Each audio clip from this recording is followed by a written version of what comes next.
le faire en rentrant là, hop, en bougeant et en venant ici. Bref, en gros, ça vous permet de sortir de cette pression que le boxeur va vous mettre. Hello les gorillas, bienvenue dans cette nouvelle vidéo des 3 minutes boxe du mardi. J'espère que vous avez passé de très bonnes fêtes, que vous avez été guettés, que vous avez eu à fond de produits de boxe.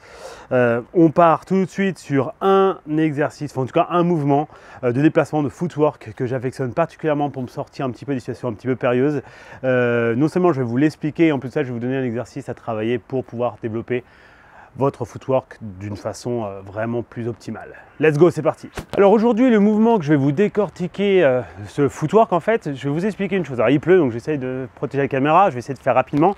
L'idée c'est, je suis dans cette position, je vais faire un pivot, d'accord, en ayant comme axe de rotation ma jambe avant, donc mon pivot. Ensuite, je vais faire comme si je voulais faire un L-step. Le L-step, c'est je ramène la jambe avant, je me décale sur le côté, ok, et je vais faire un pivot avec pour axe de rotation ma jambe droite qui était ma jambe arrière, qui est devenue ma jambe avant, ok.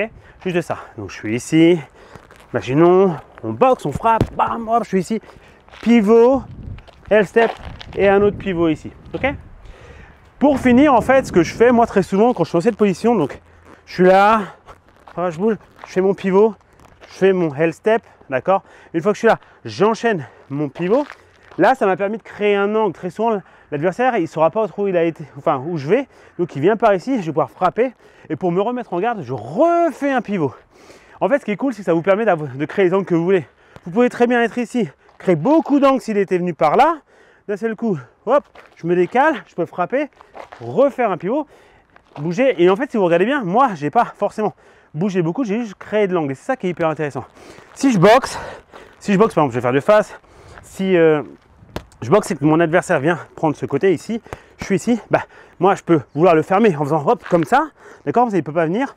Au moment où il va vouloir peut-être retravailler en repassant par là, je peux peut-être m'amuser à faire mon L-step, je suis là, boum, mon pivot et je peux revenir.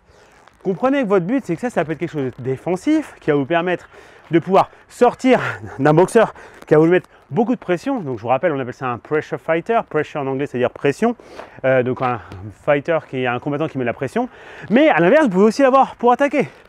Je suis ici, je boxe, je viens ici, hop, hop, et je vais commencer à travailler sur mes jeux de jambes. D'accord? Tout n'est pas que pour la défense ou que pour l'attaque. Évidemment, vous pouvez moduler. Vous pouvez utiliser ça pour l'attaque ou pour la défense. Ce qui est très cool, c'est qu'en fait, ça va vraiment s'associer très bien avec vos mouvements de jambes, des frappes, je bouge, d'un coup, hop, je suis ici, hop, hop, et je bouge, et je frappe. On avait fait une vidéo sur le changement de garde, pourquoi des fois c'est intéressant d'avoir la capacité de changer de garde. Bah là c'est ça, je suis ici, je fais mon petit pivot ou pas d'ailleurs, je pourrais juste être ici, changer ma garde, frapper et revenir. Le fait de créer ça, ça va créer de la profondeur et en plus de ça, je vais pouvoir créer aussi beaucoup plus d'angles sur le fait que soit je peux le faire de face ici et je suis tranquille, ça me permet juste de reculer, soit je peux faire la même chose en venant ici. Déjà on se rend compte que quand je vais venir là, je vais pouvoir rechanger mes angles.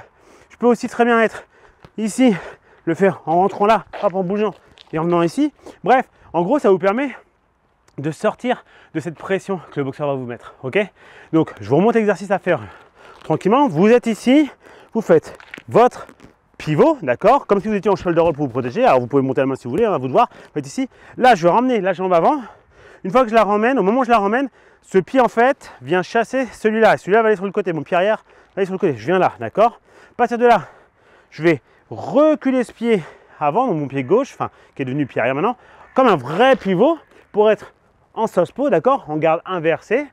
Soit je peux rester comme ceci et après je peux revenir s'il recule ou s'il avance. Si je suis ici et qu'il avance sur moi, je peux recréer de la distance. D'accord? Ce qui est intéressant, c'est que là, je peux être dangereux avec mon bras arrière qui est devenu mon bras avant, donc il va être puissant. Et là, je peux peut-être m'amuser au moment où il va venir se jeter en vue que je vais switcher. Ah, boum! Envoyer un crochet. D'accord? Je suis ici, bam! C'est la rotation de mon poids de corps pour avoir un petit peu de puissance, d'accord, un peu de spin. Et l'intérêt aussi, c'est que ça me permet d'être très mobile. Ok, donc ça, c'est un exercice que vous devez travailler. La capacité de pouvoir changer de garde grâce à vos pivots. Et vous les enchaîner. Vous pouvez vraiment vous amuser à être ici, je boxe, je suis là, hop, je viens ici, hop, hop, ici, hop, et ici, hop, et ici. Ça, c'est quelque chose que moi, on m'a fait travailler beaucoup quand j'étais jeune et ça m'a aidé à fond. Parce qu'en fait, je suis jamais vraiment dépourvu. Je suis toujours prêt à pouvoir frapper, même si je suis en garde inversée. Je suis ici, hop, je frappe là. Là, je peux boxer ici. Je peux boxer en gaucher, ça me dérange pas. Hop, je rebouge. Hop, hop. Ok? Donc ça, c'est intéressant. Voilà, c'était tout pour les 3 minutes boxe du mardi. Je vous souhaite encore de bonnes fêtes. Vous avez le jour de l'an qui arrive. Profitez. Franchement, faites-vous plaisir. On aura le temps de travailler comme des oufs, faire du sport comme des fous. Après, là, profitez de votre famille. Prenez vraiment le temps de prendre du temps. Ça, c'est une phrase qui est toujours un peu cool à essayer de respecter. Jeudi, pour la dernière vidéo de l'année, je vais vous faire une vidéo sur la façon de boxer quand on est gaucher. Du moins, les prémices. L'année prochaine, on va beaucoup en parler. Sur ce, les gorillas, rendez-vous jeudi. Bye bye.